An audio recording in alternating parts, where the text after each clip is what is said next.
Fatehi, welcome to the Maz Hakim podcast. Thank you for having me. It's such a pleasure to have you on because I know you usually don't do a lot of podcasts, and so this is a real honor. Yeah, thank you. I mean, it's great. It's a really special time. I have my new single Nora out, and as much as I can promote it as possible, I love that. Yeah. So you're back in Dubai. What have you been up to while you've been here? Well, I just came back yesterday, so we're immediately on the promo tour and back-to-back radio, TV interviews, and just getting a lot of information out there about how we created the song and the concept behind it and the story behind it. But yeah, when I am in Dubai, I like to, go out, have good food, sit in some coffee shops, relax, chill. Yeah. What are some of your favorite places in Dubai? I love Dubai Mall, obviously. There's so many restaurants there that you can chill at, and then you can shop, and I love Dubai completely. Yeah, definitely. And so do you get a chance when you go to Dubai Mall? I mean, you must get stopped a lot. Oh my God. Yeah. The thing is, I love my fans and I love when I meet them, but there are certain scenarios, yesterday was so crazy. I usually have Michael with me. He's my bodyguard, and he wasn't there yesterday because he didn't get his visa on time. And I was at the mall, rushing, trying to figure out. I was trying to buy these white heels for today. Yeah. So I'm literally rushing through the mall. I've got my glasses on, running. And I do this thing where I walk really fast so that nobody knows it's me. Okay. Especially when I'm alone. And, I went into the Versace store, and there's this whole family came in. Wow. And they were just recording me the whole time. And I'm like, oh, yeah, I felt a little uncomfortable because I was like, do you want a picture? We can take a picture. Yes. But it was they're just standing there recording the whole time. And you as a celebrity, you get into a situation where you're not sure how to handle the situation without offending anybody or hurting their feelings. And I really appreciate people who it's me and really do adore me. Yeah. And when they see me, of course, they want that moment. So it's it's a very thin line. You're not sure how to maneuver. So thankfully, a lot of the people that approached me, even yesterday's family, they're really understanding. And when I was like, guys, we gotta not do this, take a picture, but they were really understanding. So I think I'm really lucky to have people who are emotionally connected with me in that way. Does fame feel lonely, like having so many people around but actually being alone a lot of the time? Yeah, it does. It could. It's really funny because it sounds cliche. There are so many celebrities I grew up watching their interviews and their story and journey, and they always reach a point where they discuss being lonely, and you're just like, well, why are you lonely? You're famous, right? Yeah. Everyone loves you. But now that I'm in that boat, I totally understand the. It's ironic. It's the irony. Yeah. You have so many people around you, but then I can speak for myself. When I'm done with work and being around people, I just want to be alone. And I don't want to have any human around me. I just want to have peace and quiet and just have time to connect with myself. And that's because we deal with humans on a daily basis, large amounts of humans, whether we're in front of a crowd, whether we're with our team, whether we're shooting, you're just constantly around a lot of energies, but and then you just want to become more secluded. And besides that, you do reach a point as you get bigger and bigger where you don't trust people. The trust gets lesser and lesser and lesser as you get bigger and bigger and bigger. So you start to reduce the amount of people around you, and you find yourself I'm so lucky because I still have my childhood friends, and that's my friend circle, and there are a lot of people who don't have that privilege. And people who have to end up having a new friend circle, allowing new people to enter their space, it could be dangerous. It's not a great idea. I'm really lucky that I can safeguard my space and just connect with my childhood friends who I can trust. But it's tough. Yeah. Do you travel with a lot of your friends? Yes, I do, because so fun. I'm I have to. That's the only time I see. Here's the thing. I don't want to have to sacrifice work for me to be able to hang out with my friends, so I just merge them together. So if I'm traveling for work, I'm just guys, let's go. We're going to Dubai, or we're going to LA, we're going to New York, get on a flight so that I can be with them while I'm working, and they can also experience what I'm experiencing. Yeah, that's so fun. I think it's, a real privilege, but also the fact that you haven't forgotten your childhood friends. Oh, you know? yeah, I could never. I mean, I always say this in other interviews, and my fans know this. My foundation of my personality, my upbringing, and the way I carry myself is majority because of my my friends, my childhood friends. And we've been through so much together. Like, we don't have your normal childhood friendship where it's like, oh, we had fun, we went to school, and then we went to the mall. We did not have that. We had a really rough upbringing, and we shared that together, and that's what allowed us to have such a solid, real friendship that had substance. Yeah. Do you ever get any of your old exes and stuff reaching out going, hi, Nora, remember That's so me? funny. I don't know what you're talking about. I don't have exes. Of course not. No, because I block. Okay, Yeah. I've got to think about this one. Yeah. They're blocked. Yeah. So they can't reach out. Now it would be much more difficult It would as be well. so difficult to reach out to me. Because right now. sometimes, even with me, sometimes people, old childhood friends will reach out on Facebook and they're like, I'm coming to Dubai. I'm like, cool. It's a bit awkward. Yeah. It's a little bit I haven't awkward. seen you in 20 years. Oh, that's awkward. Yeah. And the audacity. It's like, I don't even know you anymore. Exactly. That was an old me. So tell me about your morning routine. Okay. Be specific. So do you have a specific ritual you do in the morning? Or not really? It's crazy. I'm really transparent. So even if I lie, you'll know I'm lying. So I don't even try it. I don't have this elaborate morning routine that you see on social media that people show and stuff. I wish I did. I'm just really a scatterbrain. I'm all over the place. I'm constantly late. I'm constantly like, oh, I got to wake up at 7. Okay. I'll wake up at 7:10. Yeah. Or 7:15. And so I'm always all over the place. I think my maximum ritual routine would be like washing my face and my skincare routine, which is really, really minimal. I use this brand I'm so obsessed with called Izio.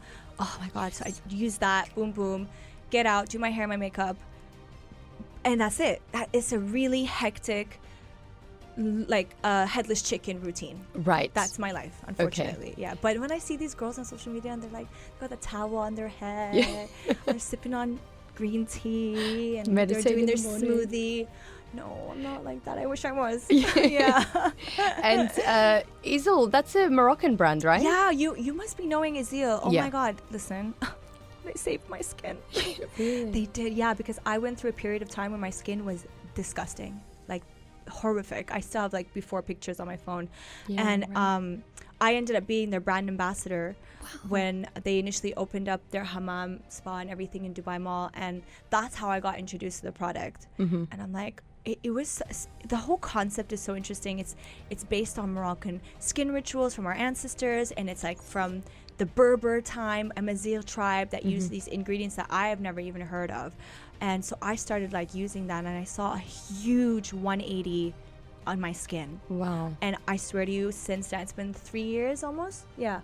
I've not used anything. And I go once, every time I come here, I go to the hammam and I get a nice scrub head to toe, come out looking like a new baby. It's a beautiful experience. You guys should check it out.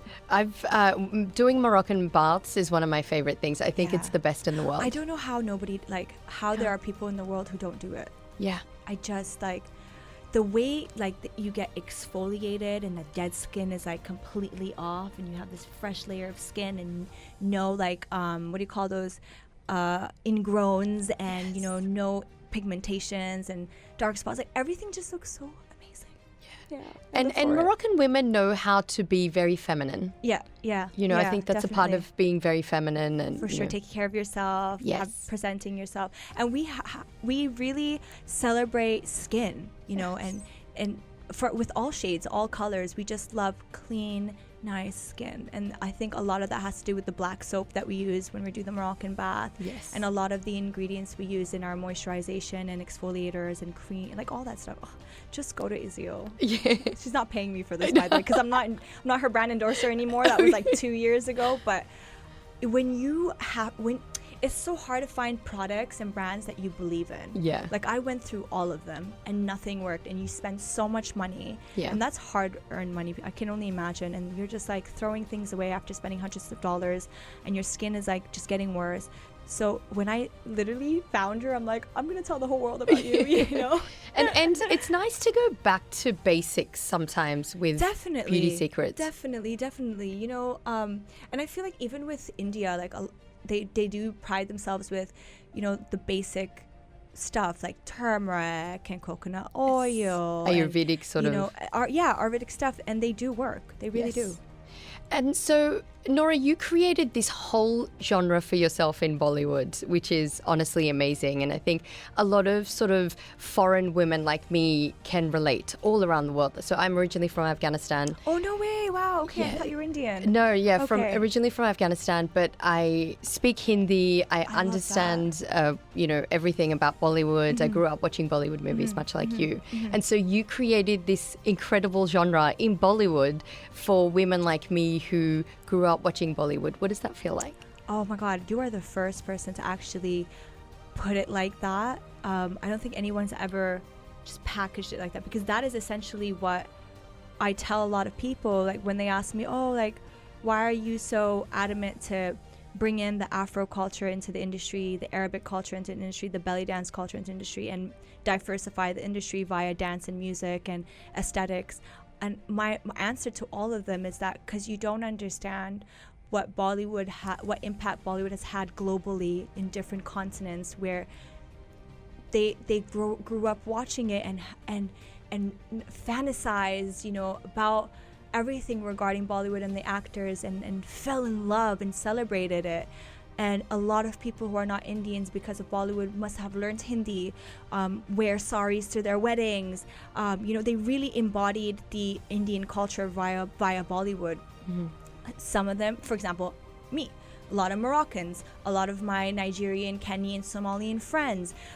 I mean, before I learned Hindi when I went to India, my best friends knew Hindi, and they're Somali and chilling in Toronto. Wow. So, you know, and that's through Bollywood movies. So I always tell them that, look at how you guys are celebrated and loved. Can you imagine if they saw a little bit of them in the industry? Yeah. You know, something that they grew up watching. So even when, for example, we did Dilbar with, in Satyam Vijayate, the main genre of dance was belly dance. And even, if you hear the music, like the melody, the composition, a lot of it had a lot of Arabic elements into it.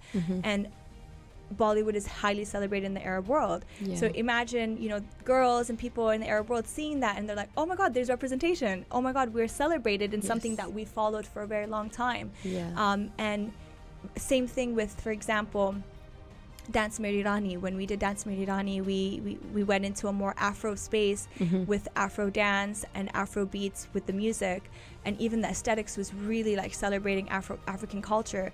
And a lot of people are like, well, like, how is this gonna work here?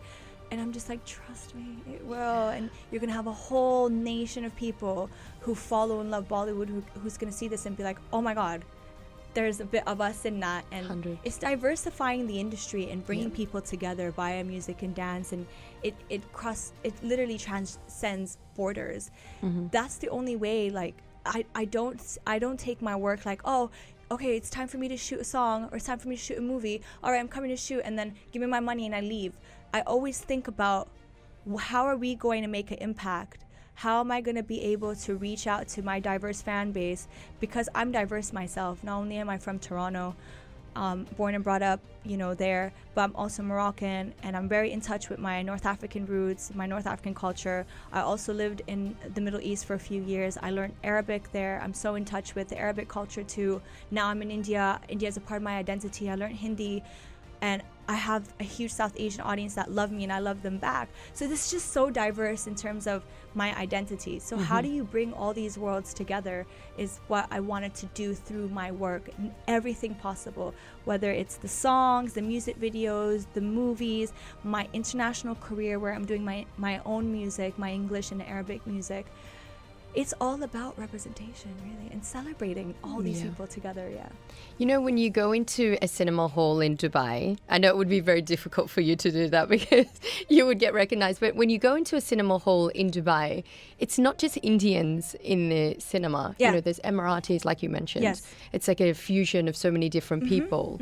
And I think that's really amazing that you sort of represent that. And when I moved to Dubai, I was like, wow, they show Bollywood movies at 2 a.m. here? Yeah. It's incredible, you know. It's incredible. This just takes me back to when I just started my career in the industry, and I had shot a movie called Roar, Tigers of the Sundarban, and they were just about to release, and we were all just discussing, like, this is a launch and people are going to know you, you're entering the industry, we should think about how you're going to be packaged. And there were people in the room who were like, well, you know, for you to have a long-term career here and to be accepted, let's tell everyone you're Indian. Let's tell everyone you're half Indian. Let's play it up. Let's not tell them where you're from. And I thank God something told me in that moment, no, I'm not starting this off with deception, and I need to, if it means that I have to change mentalities and change up the system, and allow people to accept me for who I am and what I bring to the table. It's my backgrounds with an S. Yeah. That's gonna make me unique and different from everybody else. So I definitely was like, we're gonna tell people who I am, what my culture is, and they're gonna learn about it and they're gonna accept it. And look now, I mean, everyone in India knows where Morocco is, what Morocco is, about our culture, and they're fusing the culture into, you know, Bollywood. Like now there's so many remixes of Hindi songs with Moroccan artists and people are loving it, and there's no more this whole thing about language and, you know, countries, and everyone is just accepting each other and diversifying, and I love that. But you created that genre. You know, to be honest, that didn't really exist before. Yeah, you know? it was mainly like, okay, this is the formula, this is what our audience likes, and you have to assimilate. And I agree with assimilation to a certain extent, because even I've assimilated. I've learned the language. When I'm there, I drop my Canadian accent, because you gotta be with everybody how they are, right? And my body language, my way of, you know, expressing myself changes. I do become one with them, and that's assimilation is necessary wherever you go, because if you don't assimilate, I kind of see it as borderline arrogance, that you love yourself so much that you can't accept the people around you, and when you accept the people around you and assimilate, you kind of let them in. So it's kind of like a bonding situation. I don't know how to explain it, but so assimilating is really important, but at the same time, change is nice too. You know, evolution is nice. Teaching people new things, broaden their horizon, educating them, letting them be in touch with different cultures. It's very, very important, and that's how I was born and brought up in Toronto, and I'm grateful for such a cosmopolitan upbringing. You mentioned earlier about when you first were starting out in Bollywood. How difficult was that when you were first starting out, and did you go through some tough times? Oh yeah, it was definitely difficult. You know, you're moving into a new country, which is the other side of the world. You don't know anybody, and I was really young. I was young, and I was really ambitious. I'm still very ambitious, but I wasn't calculative at that time. I'm just like, oh yeah, I want to go. Let's go. I'm going. I'm packing my bags. You know, running there, and then reaching there and realizing, oh yeah, I didn't plan for this, you know, learning the language, realizing the environment is completely different, studying the industry, realizing it's not as easy as giving a few auditions and boom, you're getting your break. It's going to take years and years and years of practice and, you know, training and people getting to know you. And, you know, a lot of it has to do with luck and increasing your work ethic, changing yourself completely. Who I was at that time when I was 23 years old in Toronto would have never worked in India had I not, you know, assimilated myself, like I was telling you earlier, and put in the effort to learn the language and just getting into the space and figuring things out. At the same time, what really helped me break through was what I brought to the table, which is, you know, my identity and cultures and my dance ability, which is crazy because when I went to India, I never considered myself as a really good dancer. I just danced in school. Yeah, really? I danced in school normally, like with my friends, and we did like these little stage performances during our school events, and we thought we were the shit. But when I look back at the videos, I'm like, oh my god, was terrible. But we were so confident. I think that high level of confidence really helped me when I went to India. But I wasn't a great dancer, and I was never trained, and I didn't go for dance. I went to act, to become an actress. And why I chose India was because I'm like, oh, okay, I can act, I can dance too, I can do all these things. And Bollywood is all these things mixed together: music, dance, and acting, you know. So you don't really find a film industry in the world that has these three combined together, right? So that's why I chose India. But I went there to act. I didn't go there to become this dance sensation. But it was so tough to get into the door because there was so much competition, and it is quite a closed industry.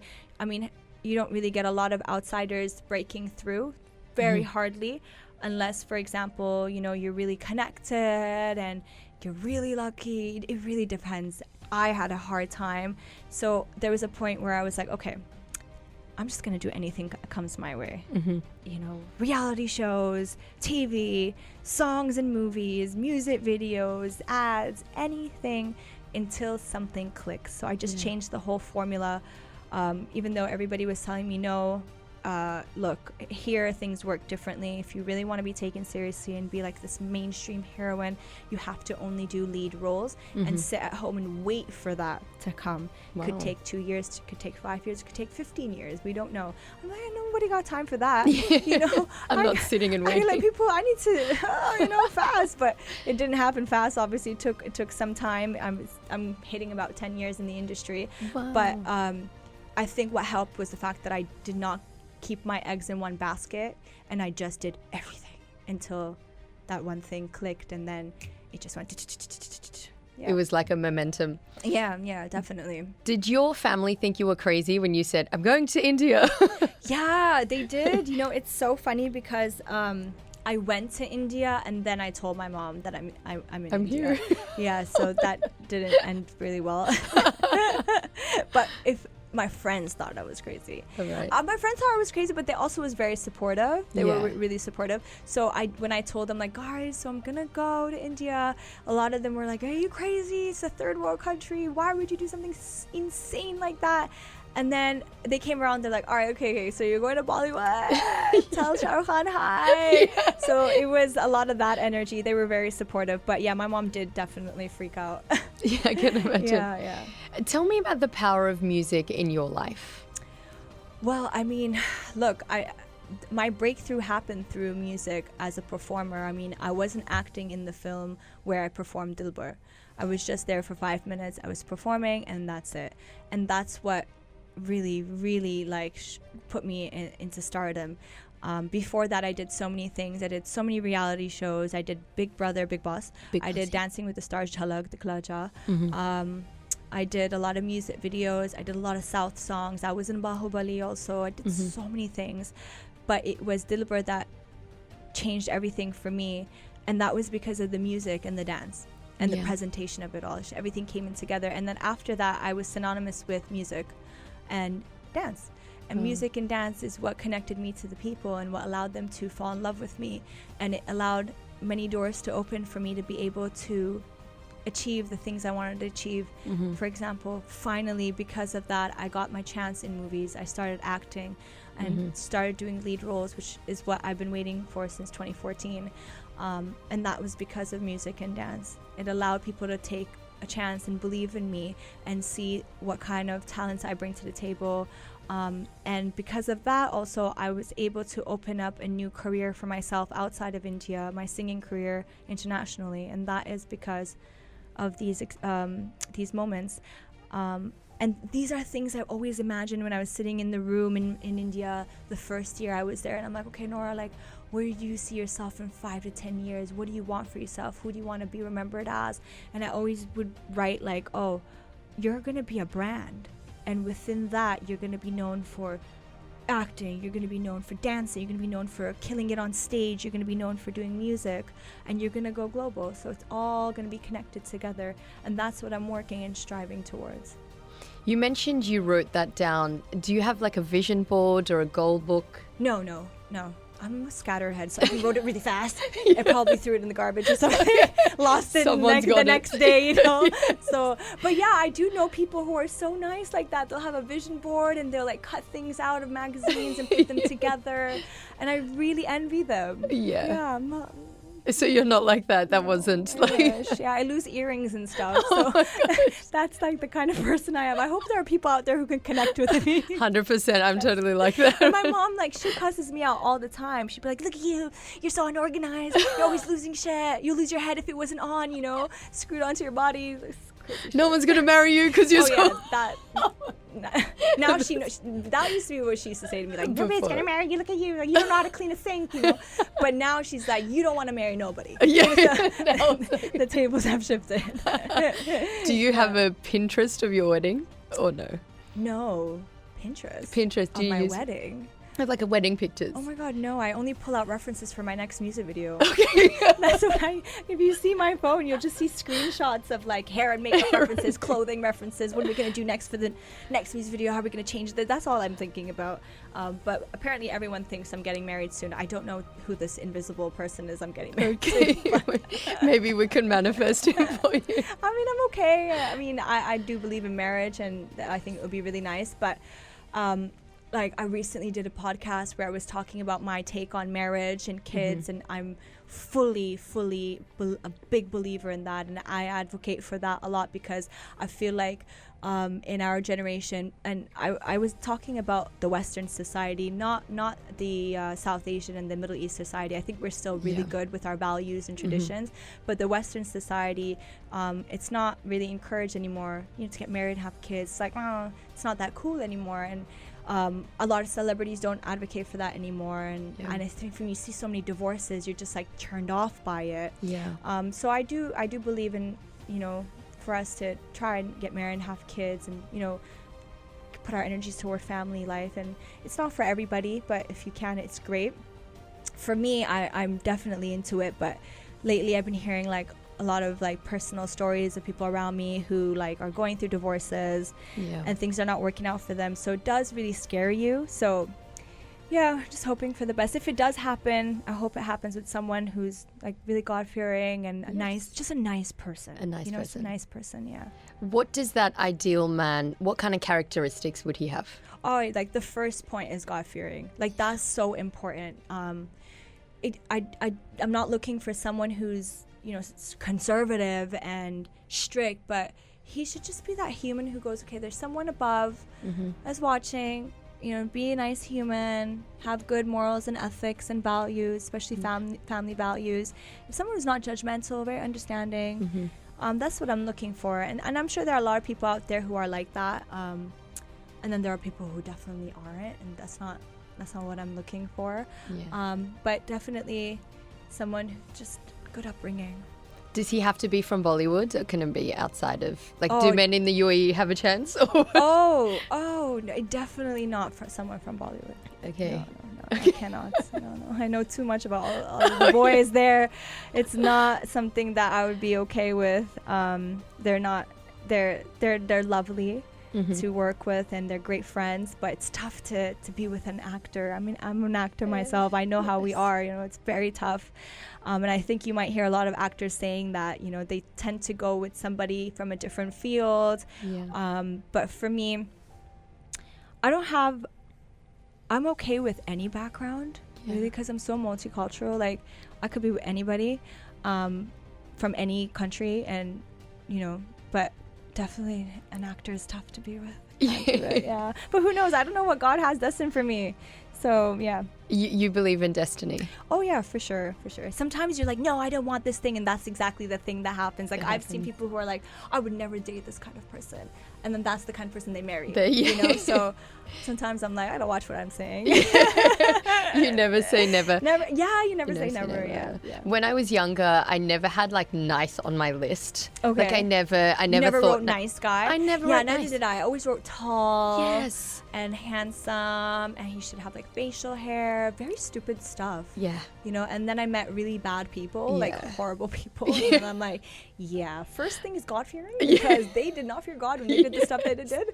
And then we'll look at other stuff, you know, later on. So, yeah. So there's no list anywhere that says Nora's ideal man? No. I mean, I definitely should be attracted. Because I have to be attracted to the person. Yes. I have friends who are like, oh, yeah, it's okay. I don't have to be attracted as long as the person's nice and they, you know, fulfill like the family needs and, you know, provide security and stuff like that. And I do want someone who's a provider. I do want security and stability. Yeah. Tell me about your new song, Nora.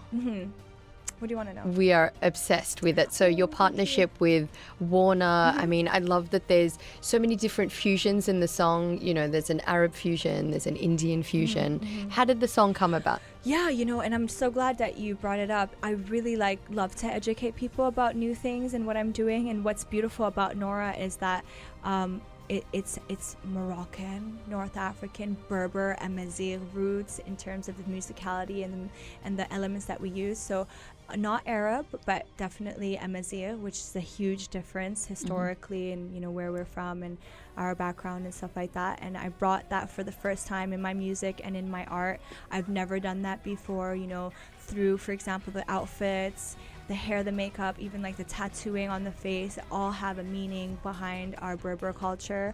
And even like the hook of the song is very Berber Amazigh inspired. And at the same time, we do have elements of India in it, you know, through the you know, the melody of the flutes, the composition of the flutes. And then even in the music video, visually, we do represent India through the clothing and dance in one portion of the music video. But at the same time, we kept it really commercial and urban to represent the Canadian side of me. So essentially what Nora is, it's a compilation of 3 identities or 3 cultures into one identity, and that's my identity. And when we were writing the song in one of our first writing camps with Warner in Dubai, and they started playing this beat, and I'm like, oh my God, this is like such a vibe. Like, why is this? I love this. And Maz and Lucas, these are the 2 people who worked on the song. Maz is actually a Moroccan artist, and he helped write the song, and Lucas is a producer, and he produced the song and wrote it with us. They're like, wow, you know, they just started spitting. They're like, Canadian, Moroccan. And I'm like, wait, what was that? I love that. That's insane. Can we go in that direction? And you know, as they were going, they were literally writing a celebration of my success story, a celebration of who I am. And I was like, oh my God, this has so much substance. This is it. And as we were going along, I'm like, hey guys, like, this is great, but I need something Moroccan. I need something that gives Morocco. And that's where we got the hook. And I'm like, whoa, this is it. This has to be repeated in the song like 4 times, 4 times. And we just kept going with that. And it gave me something that I've always wanted, and I just didn't know how to create. I didn't know how to get it done, and it happened. And then we took the song and we gave it to a producer friend of mine in Morocco. His name is Mohsen Tizaf, who's also in the band Fnyer. We did Arabic Dilber together a couple of years ago. He went and added the Berber elements into the hook, and that's when I was like, oh my God, yes, this is just so cultural but so cool at the same time. And I remember like when we finished the song and I went and recorded, I was like, I'm gonna rap in Darija for the first time. Darija is the language we speak in Morocco. Yes. And I was really scared. But Maz, who was the artist with us who was co-writing, he really like encouraged me and he pushed me. He's like, you could do this. And I'm like, you're right, I can. And I went to India, learned Hindi and became an India artist. You know, I could do this. So went in, pushed me, went in there, found my sauce, did it. And then when we heard it, I was like, oh my God, this is crazy. I was just so proud of me. Like every time I learn something new and I attempt something new, I'm just so proud of my journey. It just adds a new story to my journey for my future documentary, which I'm like manifesting. Yeah. So yeah, and then we put the song out. But I think it was the feeling of seeing the music video when it was final and the edit was done and it was color graded and I saw it and I got goosebumps and I had tears in my eyes because it is really a deep meaning. The story, the fact that I was able to take on these 3 cultures and bring it along with me and make it my identity, and the fact that I'm so lucky to have India, Morocco, and Canada embedded into my identity. Like, that's so cool, and so unique. And I know that there must be so many people in the world who can relate to me, who have so many cultures within them. And sometimes you feel lost because you're like, well, I don't know, what am I really? Am I more this? Am I more that? But it's okay. You can be everything together, and you can celebrate that. And when we put out the song, you can see so many like girls and guys who come from like the Western background but have a Moroccan identity, or have like mixed parents or whatever it is, and you can see them embracing their multicultural part of who they are. But yeah, Nora has been a really amazing experience. I feel like I found myself as a musical artist, and I feel like it's going to open so many doors for me in my international career, and I've been wanting this for so long. I mean, I was investing in my international career independently for the last 4 years with Arabic Dilbar, and then Pipita, and Dirty Little Secret, and I'm Bossy, Sexy in My Dress. All these songs I did independently, pushing myself as a musical artist. And finally, like, to have a break and to be signed with a company like Warner and have them, invest in this dream of mine to take it to another level is insane. It's insane. It's honestly amazing. 15 million views. I was looking at it just earlier. 15 million views. And the song, the dance is trending. And I find that in India, a lot of people are doing more the Indian part, and in the Arab world, they're embracing the Arab side. I don't know if you noticed, but I started a dance challenge, #Dance with Nora, with this song. When I posted my dance video on social media, I did a transition. So I started with the Indian outfit, with the Indian / belly dance moves, and then we did a transition into a full Moroccan look, and then the Moroccan dance with the hair and the hips. And essentially I wanted people to do a transition like that. And I was really pleasantly surprised when I saw all these performers on social media actually do that. Like, they put in so much effort. They went into the whole transition, the Moroccan transition. They wore like kaftans, and they had the whole hair situation going on, and they tried really. It was so nice, and I shared all their videos on my feed on Instagram so the world can see it. And that was a really nice moment for me, because I'm like, oh, everybody outside of India celebrates India via their dance and music and Bollywood. And you see all non-Indians wearing lehengas and saris, and singing Kuch Kuch Hota Hai, and all these stuff, core memories. And now, like, we're here in India, and I have Indians like embracing Moroccan culture, embracing a culture other than their own, dancing and getting into it, and the NRIs also. I just loved it. I was just like, this is a moment of bringing everyone together. It was beautiful. It's honestly magic, and I think you are so charismatic, and a lot of people love that on social media. It really, seeps through. Thank you. So we're so excited for the future, continued success of Nora and the rest of your growing career. Thank you so much. What's the goal? If you could close your eyes right now, what would be the end goal? Well, the end goal would be... What's in the documentary? What's in the documentary? I would have exploded globally, right? And captured all the markets in the world, right? And filled up stadiums, and had a crazy world tour, and diversified my audience. So if I'm on stage in a stadium, my audience should be a mix of South Asians, Africans, Arabs, Europeans, everybody together celebrating music and dance with me and celebrating my journey. And I don't know if it's possible, but if I ever do a world tour, it would kind of be like taking my fans and the audience through the whole story via my tour. So I don't know, doing some great films, being known for my performance in films. I'm really working on that too. And just kind of being an all-rounder.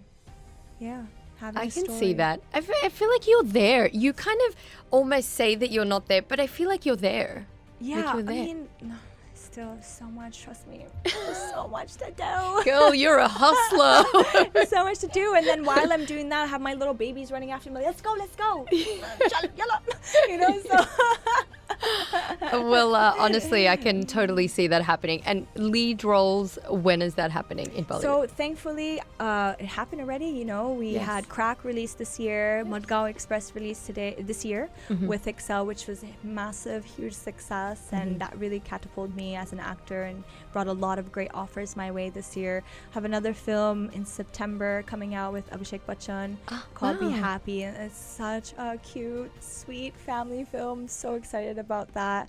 I have a film that I've just been working on this week called Matka, which is a South film. That's going to release probably end of the year or next year. So there are a lot of things I'm doing now, which is solidifying me as an actor in the industry. Do you get tired? Or how much sleep are you getting? Yeah, constantly. Oh my God. Yes. Constantly tired, perpetually exhausted, always have an injury. Like I'm literally sitting with you with a sprained ankle, which I sprained last week on set. It is what it is. What to do, you know? How do you protect your energy? Because I'm sure you go out a lot of places. Do you sage? Do you do any Moroccan sort of? Oh my God, yeah. Prayer. I pray. Yeah, prayer is so important. I think that I was just talking to my mom about this yesterday. I was telling her about an incident that I went through last three years, which was just diabolical. That's for the documentary. But and she was like, prayer is what protected you, and I totally agree with that. So steadfast prayer, you know, read duas. That always, you know, Ayatul Kursi on deck wherever I go. and I guess like I do a lot of like charity work, and my mom does tell me that sadaqah, which is charity, something that protects you also. So I really like find that very important. And I guess prayers from loved ones who you take care of, they also kind of shower you with a protection shield. Yeah. That's so beautiful. We're going to do a quick rapid fire with Norra Fatehhi. Nora, what's your favorite Bollywood movie? Devdas. Cats or dogs? Dogs. Morning or night owl? I'm not a morning person. I'm not a night person. Okay. Somewhere in between. Somewhere in between and on the beach. Okay. Yeah. Favorite English song? Favorite English? It changes every time. Yeah. It changes. Yeah. Right now, what is my favorite song? I'm listening to Nora. Yeah. Right now, I swear, I just opened my phone and that's the first thing that came up. But yeah, my list changes all the time. All the time. Yeah. Favorite Hindi song? Dilbar. Yeah. Love it. I'm out here just promoting myself at this point. Self-promotion. It's iconic. Dilbar is honestly, you made it iconic in that dance. Thank you. The red outfit. Yeah, it is. It's just everything fell into place. That was my time. God's like, all right, that's happening now. Yeah. So everything's going to work. Even the outfit, you know? Yeah, exactly. Favorite holiday destination? Right now it's Dubai, but because I haven't had a chance to holiday and see the world, but my spirit is telling me it's going to be Italy, so let's see. Yes. Yeah. Oh, gosh, so good. If you could have dinner with anyone, dead or alive, anyone, who would it be? Anyone? Wow. Shah Rukh Khan. Like that. No, I mean, I love him. Yes. And I've met him already, did a bit of work with him, and I can't wait until the future. Maybe I might work with him again. I hope so. Let's manifest, guys. Let's go. Probably, I would say Michael Jackson. Yes. Yeah. Iconic. Okay. Go-to dance move. You already know, shake them hips. Yes. It's the easiest way. Looks good too. One word that describes you best. Spontaneous. Yes. Yeah. Gets me in trouble sometimes, but whatever, it's fine. Yeah. Guilty pleasure food. Cheap food. I don't have a cheat food. I don't diet. I just eat whatever I want. Yeah. Yeah. So anything. But my go-to meal would be pasta. Yeah, I love me a good pasta. In Italy. Oh my God, yay. I'm going next week. I'm going to Italy next week, so I'll have some pasta for you. Jealous. Yeah. I'm going to Sicily, and that happens so randomly. I feel like my algorithm, like my whole timeline is like Italy, like all these islands, Como, you know, what's that, Sardinia, all these things are popping up, and I know that God's telling me you need to go. I can see you in Como, girl. Like, I haven't had time to have a vacation since 2014, so let's see. I'm sorry, what? Yeah, I know. That's crazy. It's okay, but it's been worth it. So. Totally worth it. Como it is. Dream role in a movie. Dream role in a movie. I think doing a biopic of someone really iconic might be something that could change my life and at least my acting career. But a role that has elements of kind of my story. Yeah, I right. think I really would. You know who I don't know why I just Zina Taman. You know Zina Taman? I love Zina Yeah, Taman, yeah. gosh, that would be wow. I can kind of see you do that, right? That would be crazy. Look, you got to put it out there. I'm putting it out there. It's happening. Do you have any hidden talents other than everything? I mean, I don't think I'm the type to hide any. If I had, I don't know. I'm still discovering myself. Oh my God, I have a hidden talent of literally, like, I can make you feel like if you hurt me, right? Yeah. I can make you feel like you're really nobody. Really? Oh my God, I'm so good at that. Like ignoring people, or like? Oh my God, like sometimes I'm like, you're so mean. You know, I could if you're really bad or did something terrible. Such a hidden talent. I love that. Yes, go. You just block them. Block. You know, I'm so good at that. On social media, I'm great at blocking. My fingers are so fast. Like before I finish a sentence, block. Blocking comments, blocking accounts, blocking everything, block everybody. You know. I feel like that bit couldn't go viral. We're like block. You remember? Was it Lady Gaga or something? I heard some TikTok sound like that during the pandemic. Yeah. It was a really funny sound, and I'm like, oh my God, I can relate to this. That's all I'm doing all day. Block. Yeah, and it's crazy because even at work, if someone pisses me off or like does the most or like really crosses my boundaries, block. On WhatsApp too? Do you everywhere. block people? Oh, you're blocked. Everywhere. Instagram, WhatsApp. That's why you asked me about exes in the beginning. I'm like, they're blocked. They're blocked.